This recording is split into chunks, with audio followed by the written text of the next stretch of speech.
Welcome back, everyone, to the Moms Like Me podcast powered by Support Now. I am so excited for my guest today. Certain people you meet along a journey and you just know right away we're going to be fast friends. And my guest here today certainly qualifies for that. Immediately in our first conversation, just aligned philosophically on all things support and what it means to navigate major life moments. And so I was very excited to have her on the podcast today to share more of her story. So today I'm joined by Jessica Patay. In addition to being the leader of the We Are Brave Together Foundation, she's also an incredible mom, one of which to a son who has a rare genetic disorder. So Jessica, thank you so much for being Mhm. willing to come on the podcast today. Thank you. I was so excited about this all day, so thank you for having me. She got a haircut just for us, so if you're not tuning in on Spotify or YouTube, you need to actually take a look at how adorable her haircut is, but it looks great. I'm flattered that you got this just for Yes, the Mom Friendly absolutely. podcast. Just for you, Jordan. So, Jessica, why don't you explain a little bit more about your journey into the medical complex mom world? I know it wasn't a world you anticipated being in, but if you don't mind sharing a little bit more, particularly around when the story with Ryan really began. Well, it began so many years ago. Ryan will be 23 in June, and I can't even believe that we are so far into this journey. I had a perfect pregnancy. I was not expecting this. Ryan is my second son. I've already been through pregnancy, labor, and delivery, and everything was moving along beautifully. And when he was born, he couldn't cry and he couldn't suck and he could hardly move. And so we spent a month in the hospital not knowing what was wrong. We went home with a feeding tube, and a week later, we received a diagnosis of Prader-Willi syndrome, which is a rare genetic disorder. It's medically complex. And the first few years of Ryan's life were filled with surgeries and lots of medical appointments, also OT, PT, and speech. In the beginning, the OT had to be a specialist in feeding because Ryan could not suck, and it took him an entire year to be able to take a bottle and no longer need the feeding tube. So Wow. we were neck deep in all the medical appointments and certainly when we got that diagnosis, I was filled with so much fear and worry, and nobody around me had kids with disabilities or medical complexities. And I felt so alone. I felt so different. And I didn't want to feel different again. I grew up feeling different. And I was such a perfectionist going into marriage and motherhood, and everything was just so fairy tale-ish, except for with my firstborn not sleeping through the night like I wanted him to. And here I am giving birth to my second child, and we thought our family was going to be complete. We're gonna have 2 kids, that sounds very manageable, and then bam, Right. our life completely shifted on its axis with a rare diagnosis.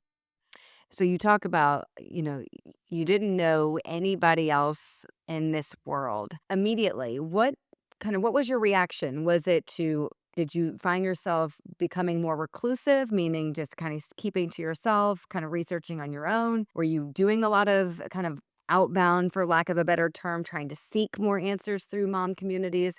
I know it was a long time ago, but what do you Mhm. recall kind of earlier in the journey about how you chose to kind of push forward to get answers or for you to actually get support?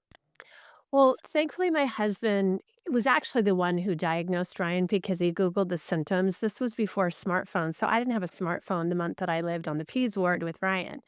I wasn't looking up anything. I was trying to preserve my mental health during that time while I was living there. So we got the diagnosis and right away reached out to the national organization and the California Foundation. And so probably within a week of us getting that diagnosis call from our lovely, kind pediatrician, we were connected with a mentor. I got a phone call. I called the Lisa phone call, and she called to say, "Hi, I'm going to be your mentor mom. And I actually live here in the Los Angeles area, and I'm here for you. I'm here to walk beside you." And then, probably a month or so later, we went to our very first support group for parents who had kids different ages with Prader-Willi syndrome. And right away, the power of community was cemented in me. Just knowing that I had, 1, a mentor that I could call anytime with any question, and also knowing that I had these other families to navigate this really weird, syndrome with. And they all, when we walked into that first meeting, I don't know, we thought we were going to see a bunch of depressed zombies or something. And we saw people who were laughing and who were humorous and who said, you're going to be fine. You will get through this. There is still joy to be had, even amidst this crazy, rare disorder. It's so amazing that you were able to find the time and the energy. And I guess in this case, like how incredible it was that Lisa already had these mentors just lined up or that she was just ready for you. I mean, that's a Mhm, really, I would say, a pretty uncommon thing to happen, even in today's world where we are so connected. Not just because it's not that those mentors don't exist, it's just that oftentimes parents are so overwhelmed with the mhm. diagnosis and kind of surviving day to day. I have to wonder, like, is that just a youism that you just knew you needed to find this right away, or was it luck? Because so many moms I Mm, talk to, so many parents I talk to, they say, "I wish I would have had a support center, a support group sooner. I just couldn't mhm. get there on my own." So, kind of, why do you think that you were able to unlock that so early? I think honestly, we were scared to death. Mm. Really think it came from a place of fear. We so desperately wanted to talk to other people who are in similar circumstances. And Chris and I are social. We are extroverts. It is natural for us to like be joiners, if you will. We weren't afraid. I think we decided very early on we were going to share our story about Ryan. He was not going to be the elephant in the room. And we were going to accept this and accept that he's a gift and accept that this is really hard. And we're going to find all the resources and all the people to do this journey with together. And I wanna go back to something you said because I feel like it's just connected with that last statement. When you go to those support groups and you see parents that are laughing and that seemingly feel normal, it probably also just kinda destigmatized, like, what this meant, not just for your son, but for you, because I think when you're not in, the medically complex world, you forget that these people are just like we're all the same. Yeah. We're all the same. It's not like they chose this. It's not like they were born like this is just these were the cards they were dealt, and so it almost just like humanizes it. And it sounds like because you had mentors and other couples that you saw similarities in, you realized that you could do the same thing for Ryan, that he didn't have to be this odd duckling. In fact, he could just be infused into your everyday circles, which is such a benefit to him. I Mhm, mean, it's really mhm, a interesting way that I feel like you were able to weave those experiences in for you and your husband to your son. mhm, mhm, I mhm. wanna I'm curious, so you talked a little bit earlier about I don't know that you used the word specifically for, like, perfectionism, but how hard was it for you, particularly in those early days, to let go of what you thought motherhood of 2 would be with atypical children, with a son with a very rare diagnosis? I think it was really hard. I thought I could control a lot. And what crisis teaches you is you can't control anything. When you're a perfectionist, you're trying to control so many circumstances. And I didn't learn this till years later, but perfectionism is not a strength. It is fueled by anxiety. It is not something that's great to have. Yes, it may lead to achieving, accomplishing, dotting all your I's and crossing all your T's and what have you. But it is not a way to live. And Mm. I really thought that I could create this ideal family. I came from, the Brady Bunch on steroids and, I had such a blended family. And, I just wanted something traditional and I wanted, to create what I thought I could create, and yes, you can create beautiful families, but you can't control everything, and so it was hard for me. I think we didn't hide. So perfectionism didn't lead me to hide or to be in denial about Prader-Willi syndrome, about disability, about that our lives were forever and ever changed. So I'm grateful that I have a spouse that together we made the decision, this is our life. We're going to share it. We're going to share it with everyone. We're not going to alienate people by keeping it quiet because it will be obvious that Ryan has something going on. And if you don't talk about it, then you alienate the people that really want to support you, love you, and walk with you. And I'm really glad that we decided that early on. We didn't know where he'd fall on the spectrum of Prader-Willi syndrome, if he would be having high, high, high support needs or low support needs. But either way, in some way, it was going to show up, and there was no way to hide it or be afraid about labeling him. I hear that a lot. I don't want to label him. I don't want other people to label him. But I'm going to say this, and it might upset a few people. Everybody knows when your kid's different. Everybody knows. And so just say it. I think there's shame because there's still stigma attached to disability. And so parents feel ashamed. They feel embarrassed that they've somehow caused this, that they're less than because their child has a disability. There is nothing you did to cause that child to be disabled. And we live in a world that is not yet embracing disability like it needs to embrace disability. And that's why you feel that shame. But shame counts on us, like Brene Brown says, not saying it's shame. So if we do talk about it, it can make that shame dissipate. Jessica, do you find that letting go and or having Ryan and letting go of that perfectionism, did you find that that affected you in other areas of your life as well? Like, did you feel like almost a sense of relief to let go of some of those other areas, maybe not from a motherhood perspective, that just kind of felt a little bit freeing and liberating? Yes, I would say something I have said many, many times is that the gifts of altered motherhood is a shift in perspective and priorities and purpose. And so I have 2 other children, Luke, who is 25 now and just moved out, and my youngest is Kate, and she's 20, and she's still at home with us. Ryan and Kate are both still with us at home, and I was not the mom who made their kids, Luke and Kate, check all the boxes in high school, do all the things. You have to do all Right. the things to get into college. If you want to do those things, great. I'm not gonna make you do those things. I don't believe in that. There's a college for everybody. There's 4,000 colleges in the United States and universities. You'll find one if you're meant to go. But I'm not gonna be the mom that cracks the whip and makes you do all that. I did make them do chores. I did make them get jobs, but I just didn't buy into the achievement culture. Mm. It's interesting how, like, how that just transformed, like, parenting throughout, not just for Ryan, but for Luke and Kate as well. Like, that's a really interesting kind of through line that you were able to apply to all of them. And by the way, I think it's really smart because as parents, there's only so much you can control.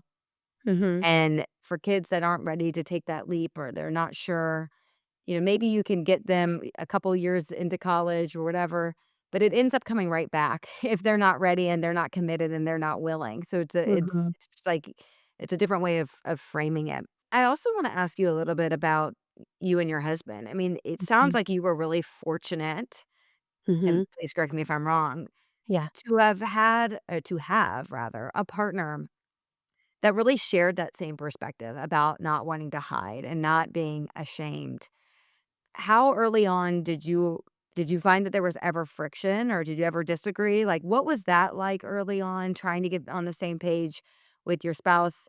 And I ask that because it's not uncommon to hear that a lot of marriages really, really struggle when you have a child with special needs. It puts a lot of undue stress on couples, not just emotionally, but Mm. financially. Mhm. So it makes sense to me that it happens.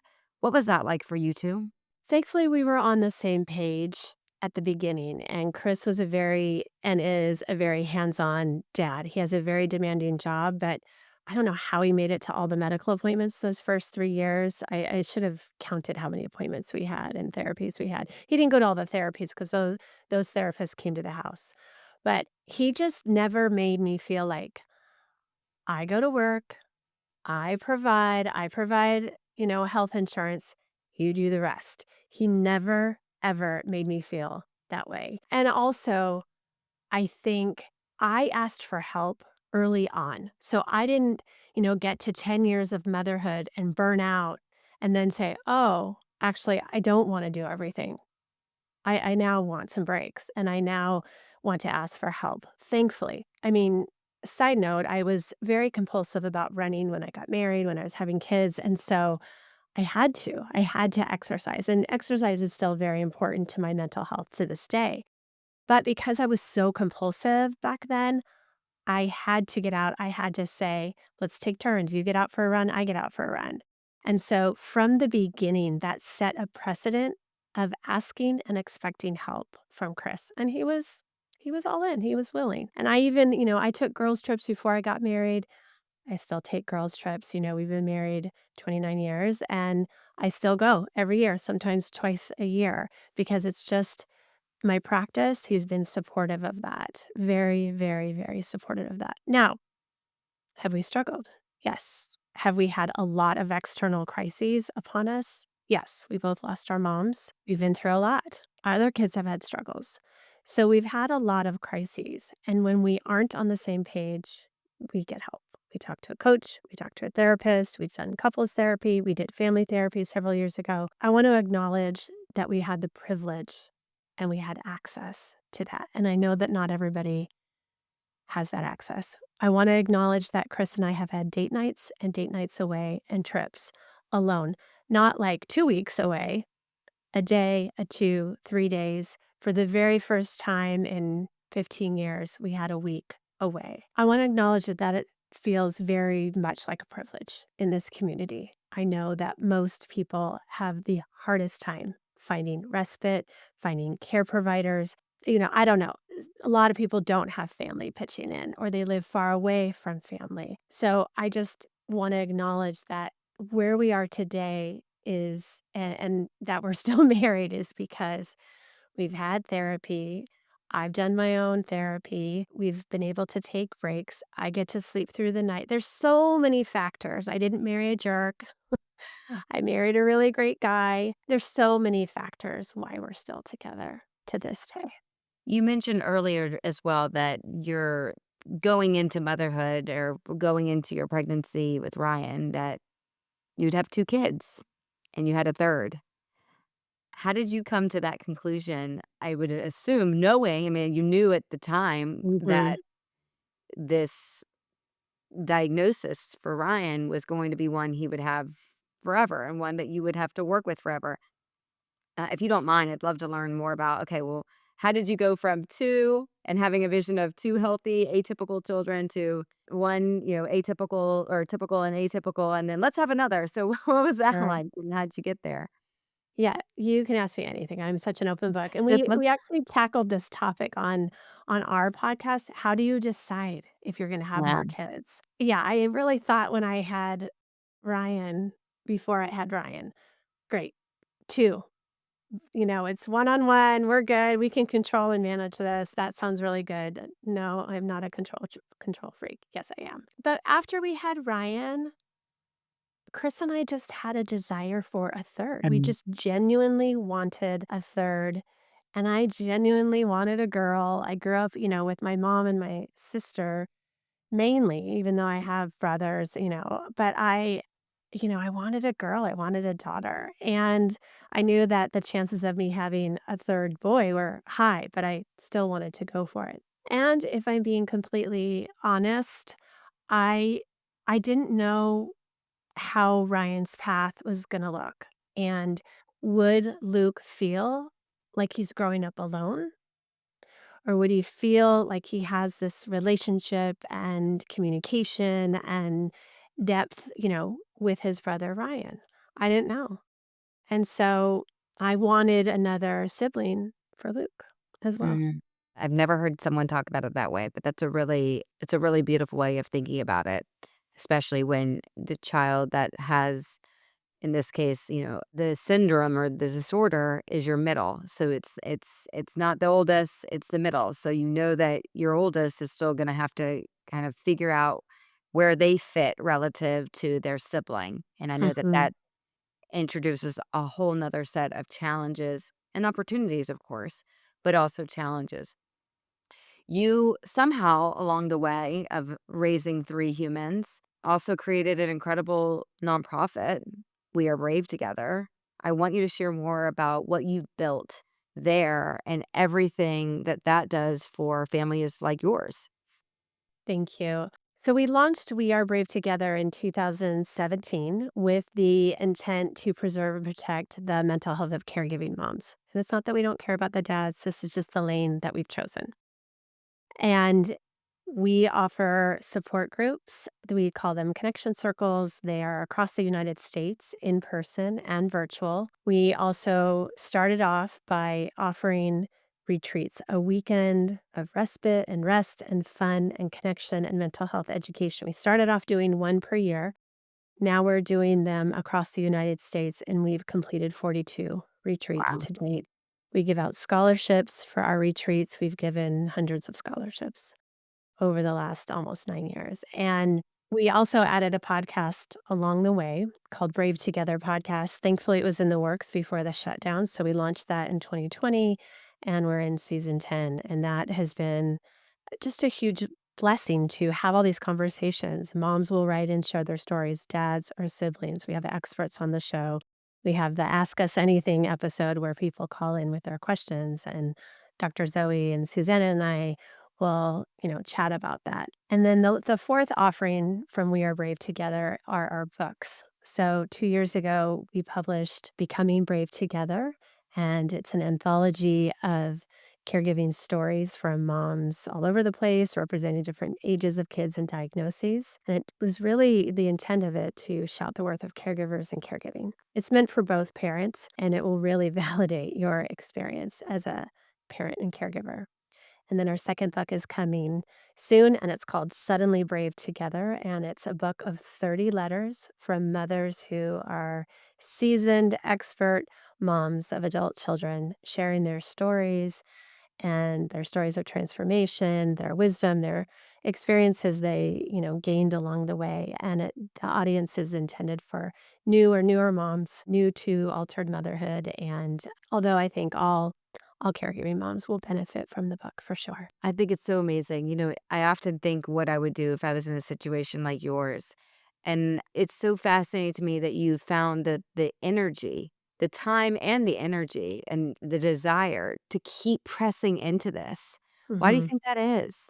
Because I'm just so passionate about moms not feeling alone and being isolated and being, trying to navigate this journey on their own. I don't want that for anyone. I had the privilege of having people in my life from Ryan's first year, Ryan's first months of life and grappling with this diagnosis. And I just want moms all over the world to be connected, to be a part of a community, to have a sense of belonging. And that's what we're trying to do with We Are Brave Together. We have members from every state, all 50 states, 30 countries, and we just want to keep reaching more and more moms and getting them connected so that they don't feel like they're on an island or floating out in the ocean, unable to reach or touch a fellow mom.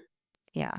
I love that. And then, I share a very similar sentiment around the isolation of moms and how lonely it can be even for moms that don't have a Yeah. child with medical complexities. It's difficult. I know we talked about this offline, but I think it's important to have Mhm. part of this discussion here too between It is.